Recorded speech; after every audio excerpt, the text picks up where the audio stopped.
ആധുനിക ചികിത്സാ സൗകര്യങ്ങളുടെയും വിദഗ്ധ ഡോക്ടർമാരുടെയും സേവനമിനി നിങ്ങളുടെ അടുത്തും.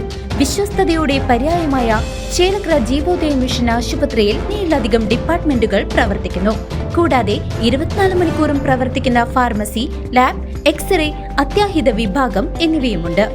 അത്യാധുനിക ultrasound, 2D echo, audiometry, ECG, EMG, sleep lab, spirometry, PFT, TMT തുടങ്ങിയ പരിശോധനാ സൗകര്യങ്ങൾ ഇവിടെ ലഭ്യമാണ്. ഏറ്റവും കുറഞ്ഞ നിരക്കിൽ ഡയാലിസിസ് സേവനവും ഒരുക്കിയിരിക്കുന്നു. അത്യാധുനിക ആംബുലൻസ്, ICU ആംബുലൻസ് സേവനവും ലഭ്യമാണ്.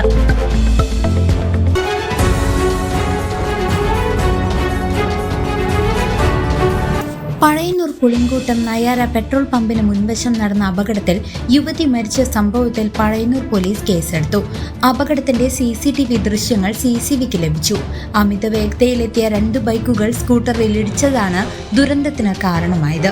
അപകടത്തിൽ പരിക്കേറ്റ തൃശൂർ മെഡിക്കൽ കോളേജ് ആശുപത്രിയിൽ ചികിത്സയിലായിരുന്ന ചേലക്കോട് കോക്കൂരി വീട്ടിൽ 34 വയസ്സുള്ള രേണുക ഇന്നലെ വൈകുന്നേരം 6 മണിയോടെയാണ് അന്തരിച്ചത്.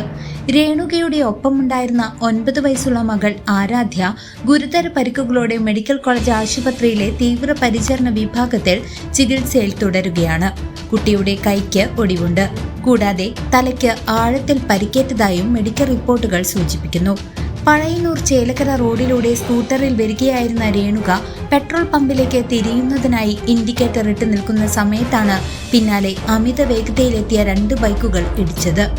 KL 45W 7498, KL 51H 7770 എന്നീ നമ്പറുകളിലുള്ള ബൈക്കുകളുടെ റൈഡർമാർക്കെതിരെ പഴയന്നൂർ പോലീസ് കേസെടുത്തു. അശ്രദ്ധമായും അതിവേഗതയിലും വാഹനമോടിച്ച് മരണത്തിന് കാരണമായതിനാണ് ഭാരതീയ ന്യായ സംഹിതയിലെ വിവിധ വകുപ്പുകൾ പ്രകാരം പോലീസ് കേസെടുത്തിരിക്കുന്നത്. News desk CC.